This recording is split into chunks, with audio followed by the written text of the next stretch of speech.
Saya Cynthia Rompas masih menemani Anda di Kompas Petang. Saudara Capres nomor urut 3 Ganjar Pranowo menanggapi Cawapres nomor urut 1 Muhaimin Iskandar yang mengkritik pembangunan tol oleh pemerintahan Jokowi. Ganjar merespons dengan singkat soal kritik Caimin yang bilang jalan tol yang dibangun Jokowi tak bisa dinikmati oleh tukang becak dan hanya bisa digunakan oleh yang punya mobil. Ganjar bilang becak tak boleh masuk tol.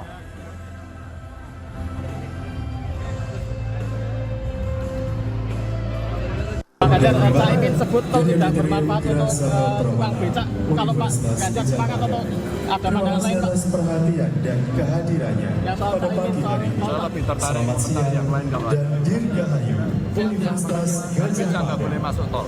Terima kasih.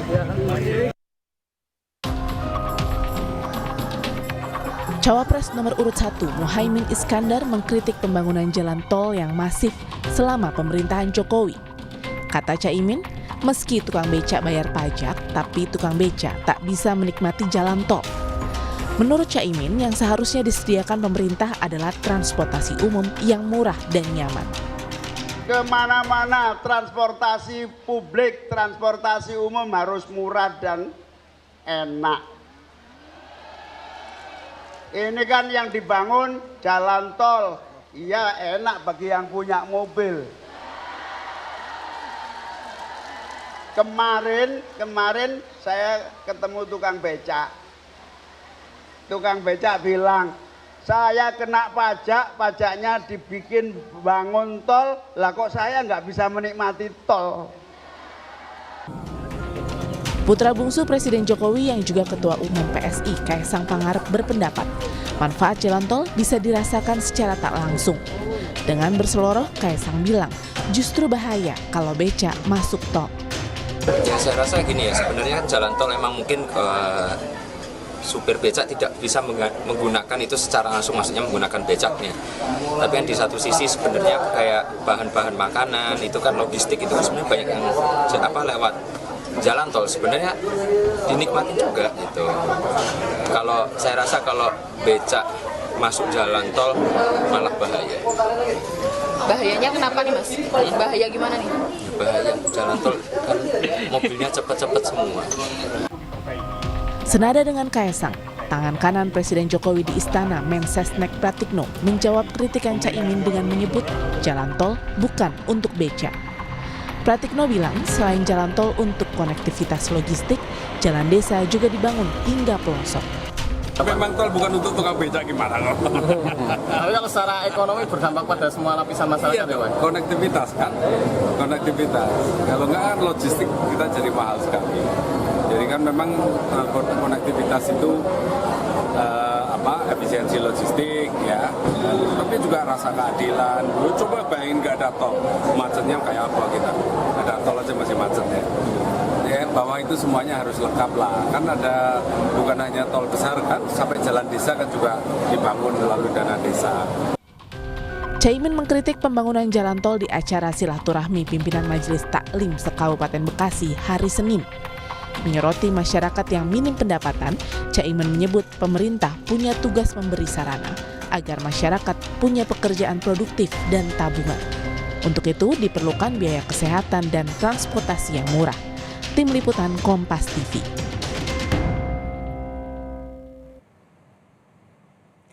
Cawapres nomor urut 1 Muhaimin Iskandar mengkritik pembangunan jalan tol yang masif dikerjakan pemerintahan Jokowi. Caimin menyoroti isu ketidakadilan karena tak semua kalangan bisa menikmati jalan tol. Apakah kritik Caimin atas kebijakan Jokowi merupakan bagian dari adu gagasan perubahan atau sekedar retorika Pilpres belaka?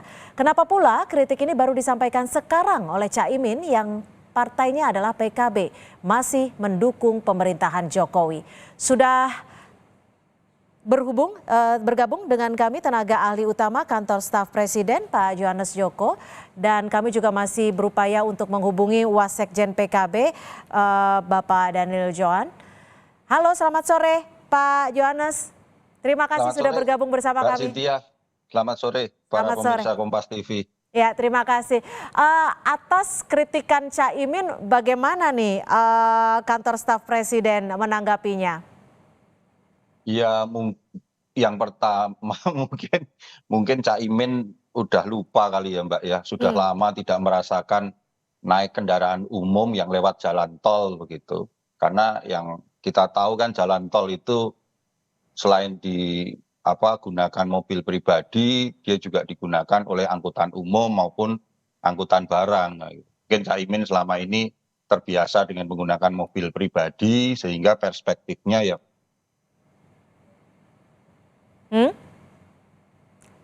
itu yang pertama begitu.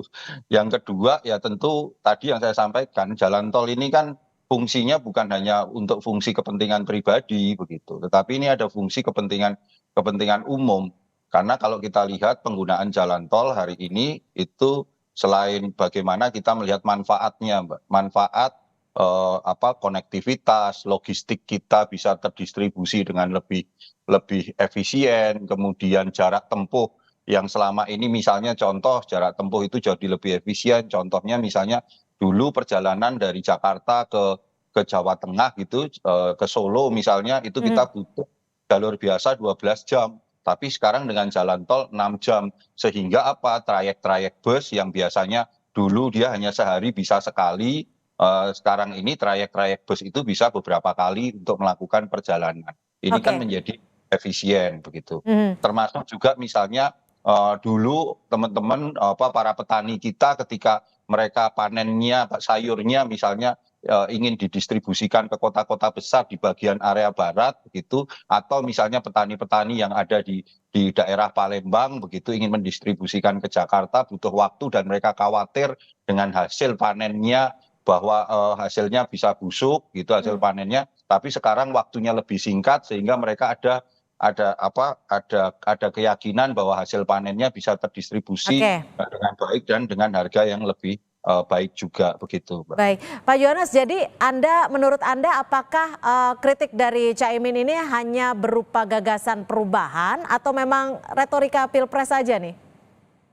Ya itu mungkin Caiminnya yang lebih mengerti, tetapi kalau kami kan fakta-faktanya kita itu kan melihat fakta begitu Mbak, bahwa pembangunan jalan tol pada pemerintahan Presiden Jokowi yang hampir lebih dari 1.700 kilometer ini itu juga dibarengi dengan pembangunan jalan nasional, juga penguatan jalan-jalan provinsi, kabupaten dan juga jalan-jalan desa. Artinya konektivitas ini dibangun secara komprehensif dan menyeluruh begitu Mbak. Jadi tidak hanya sekedar masalah jalan tol saja, sebab kalau sekedar isu jalan tol ya kita tanyakan saja kepada masyarakat bawah begitu yang selama ini merasakan perjalanan mereka yang harus butuh waktu berjam-jam untuk dari satu kota ke kota lain, belum kemacetannya. Sekarang ini perjalanan itu menjadi lebih nyaman begitu. Dan itu dirasakan oleh masyarakat kelas bawah juga begitu. Baik, sudah bergabung bersama kami politisi PKB Pak Daniel Johan. Pak Daniel, selamat sore. Selamat sore Mbak, sorry ini saya lagi di jalan nih. It's okay, nggak apa-apa. Pak Daniel, apa sih yang menjadi penyebab highlight dari Caimin ini? Ya sebenarnya ini kan Caimin memberikan penegasan bahwa selain jalan tol, Indonesia itu justru lebih membutuhkan jalan-jalan non-tol. Yang memang kalau kita keliling ke daerah-daerah itu banyak yang terputus, banyak yang rusak, jembatan-jembatan juga banyak yang tidak bisa dilewati. Nah kebetulan ini curhatan dari seorang tukang beca yang memberikan curhat, ya kita sempat kaget tetapi sekaligus kagum bahwa seorang tukang beca juga bisa berpikir kritis bahwa yang dibangun jangan hanya tol saja. Karena tukang beca itu merasa kita rakyat kecil pun kan juga punya kontribusi untuk membayar pajak. Nah sehingga jalan-jalan pemerintah ke depan selain jalan tol malah kalau bisa lebih mengutamakan pembangunan jalan tol. Jadi semangatnya itu bukannya tukang beca masuk ke tol. Tapi gini Pak Daniel, tadi kan juga disebut bahwa dampak dari jalan tol itu mungkin tidak dirasakan langsung oleh pengendara beca, tapi juga bisa dirasakan tidak langsung seperti yang tadi sudah dijelaskan oleh Pak Yohanes. Iya setuju, karena substansinya adalah kita memberikan penekanan bahwa banyak sekali jalan-jalan di luar Jawa, termasuk di beberapa titik Jawa itu masih sangat parah. Gitu. Jadi itu yang harus dipikirkan. Sehingga ada konektivitas yang semakin merata, konektivitas yang semakin inklusif, nggak hanya fokus ke tol. Pak Daniel, tapi kan kita tahu kalau PKB itu masih dalam koalisi pemerintahan dan saat pembuatan jalan tol pun PKB ikut mendukung hal ini. Itu Komisi 5 tuh, mesti ditanya ke Komisi 5. Saya bukan di Komisi 5, Mbak. Ya, tapi terkait dengan bagian dari koalisi, gimana dong? Iya, nggak masalah. Artinya kan ini namanya perbaikan, namanya yang kita ingin menyempurnakan, ini kan masukan dari orang kecil. Nah, kita kan harus menyuarakan. Dan kebetulan masukan ini memang penting untuk disuarakan. Bagaimana? Ini bagian dari masukan dari orang kecil, dari warga kecil, seorang tukang beca yang memberikan masukan kepada Caimin. Dan kami melihat masukan ini selain kritis juga sangat baik, sehingga kita menjelaskan kepada masyarakat bahwa ke depan Amin akan prioritas membangun jalan-jalan, lebih prioritas membangun jalan-jalan non-tol, sehingga akan semakin meningkatkan konektivitas masyarakat, akan juga semakin menurunkan logistik. Seperti di dapil saya di Kalimantan Barat, wah itu jalannya banyak yang rusak, Mbak. Saya ke Pak Johannes. Pak Johannes, kalau tadi dibilang ini sebenarnya adalah masukan langsung dari orang kecil seperti itu. Menurut Anda sendiri, apakah ini memang faktor begitu banyak yang harus jalan yang harus diperbaiki, atau memang isu politik saja yang memang sedang digencarkan?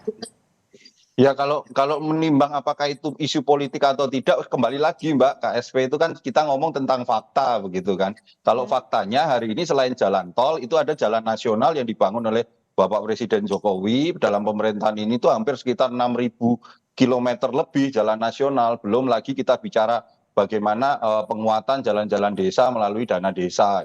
Itu yang harus dilihat, dan saya melihat bahwa penerima manfaat dari jalan tol ini selain kita harus lihat ada dua, ada penerima manfaat langsung yang memang mereka menggunakan jalan tol, dan penerima manfaat tidak langsung. Penerima manfaat langsung itu adalah mereka yang memang menggunakan jalan tol, ada yang menggunakan angkutan umum lewat jalan tol. Itu tadi yang saya sampaikan, Mbak. Mungkin loh ya, Mbak ya, Caimin ini kan udah lupa apa rasanya menggunakan angkutan umum yang lewat jalan tol, karena selama ini menggunakannya angkutan pribadi begitu. Sementara kalau manfaat turunannya itu kan banyak, Mbak. Salah satunya tadi perspektif paradigma kota transit menjadi kota destinasi. Itu yang sekarang terjadi karena adanya jalan tol begitu. Nah, Mbak, bagaimana nih Pak Daniel menanggapi ini? Mungkin Caimin lupa karena Caimin biasanya dengan mobil pribadi, padahal banyak kendaraan umum juga ataupun yang mentransportasikan barang-barang tertentu.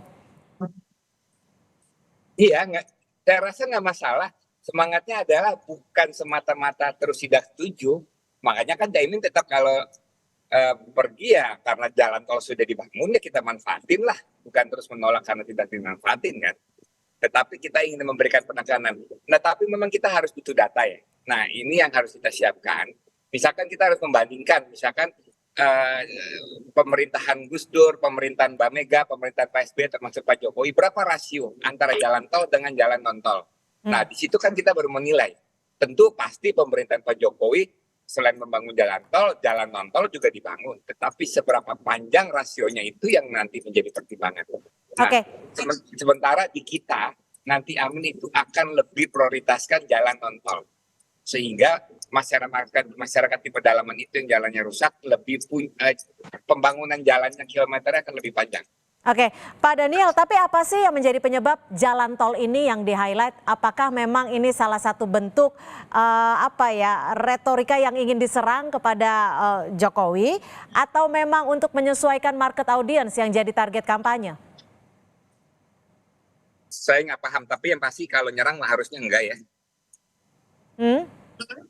Kalau nyerang harusnya enggak, karena kita bukan semangat menyerang, tetapi ini semangat untuk perubahan yang akan dilakukan oleh Amin, salah satunya adalah kebijakan dalam rasio jalan. Pak Johannes, kalau Pak Jokowi sendiri merasa diserang oleh koalisi sendiri nggak sih? Karena ini kan PKB. Kalau hal itu kami belum terupdate begitu Mbak, bagaimana sikapnya Bapak Presiden, tetapi ya tentu apapun lah bentuk pendapat dalam era dalam era menjelang pemilu ini kan sebagai statement politik yang harus kita hargai gitu Mbak. Jadi belum ada update terkait respon Presiden seperti itu ya? Ya Pak Pratik mungkin kemarin yang disampaikan Pak Pratik itu mungkin bisa mewakili Bapak Presiden begitu. Oke, Pak Daniel, ini kan kritik dari Caimin ini dijawab juga atau ditanggapi oleh Kaisang, Ketua Umum PSI dan juga Pratikno. Bagaimana Anda membaca hal ini? Ya nggak masalah, kan saling merespon, saling memberikan pendapat itu baik, ada dialog kan. Nggak satu arah gitu, sehingga juga masyarakat kan bisa menilai. Oke, lalu nanti apakah ini akan menjadi bahan yang akan disampaikan juga saat debat hari Jumat nanti? Kemungkinan, karena toh ini sudah diangkat kan, saya rasa akan juga ada pertanyaan itu dan mungkin juga Caimin akan menjelaskan, karena salah satunya kan mengenai infrastruktur. Oke, Pak Daniel, ini kan sebenarnya tadi Anda menyebutkan bahwa ini adalah masukan dari rakyat kecil yang tidak merasakan dampaknya langsung. Tapi kalau dilihat dari survei, faktor kepuasan kepada pemerintahan Jokowi, pembangunan Jokowi ini juga masih tinggi. Bagaimana Anda merespon ini? Ya bagus, karena kita juga melihat itu sebagai hasil kan. Tetapi kan yang kita sampaikan itu merupakan keyakinan kita jalan perubahan dalam konteks bukan meniadakan yang sudah ada atau apalagi yang sudah baik, apalagi menghancurkan yang sudah baik, tapi meneruskan dan memperbaiki, menyempurnakan sehingga semakin kati apa yang menjadi harapan masyarakat. Oke, Pak Johannes melihat pro kontra dan juga respon dari masyarakat tentang pembangunan jalan tol ini bagaimana? Ya sejauh ini dari apa yang kami terima begitu, kami turun ke lapangan, kami juga berdialog dengan masyarakat, termasuk juga data-data dari berbagai lembaga survei ekonomi, bahwa memang adanya jalan tol ini, apalagi yang dikebut oleh Bapak Presiden, itu mampu betul-betul menjaga pertumbuhan ekonomi kita, apalagi di situasi pandemi, dan juga mampu membangkitkan daya saing berbagai wilayah dan juga perkembangan wilayah-wilayah, sehingga semakin sekarang banyak wilayah-wilayah yang daya saingnya kuat, kemudian mobilitasnya itu yang dulu mobilitas itu selalu padat, misalnya kalau jalan tol Trans Jawa di Jawa itu selalu wilayah barat, sekarang sudah mulai ada pemerataan mobilitas begitu Mbak. Inilah sebenarnya yang harus menjadi titik tekan dari apa yang disampaikan oleh Bapak Presiden, dan kenapa tol Trans Sumatera juga terus diupayakan, yaitu adalah pemerataan pembangunan Indonesia sentris. Baik, terima kasih Johannes Joko, tenaga ahli utama kantor staf Presiden, dan juga terima kasih Daniel Joel, politisi dari PKB, sudah bergabung bersama kami di Kompas Petang. Selamat Johannes. Terima kasih.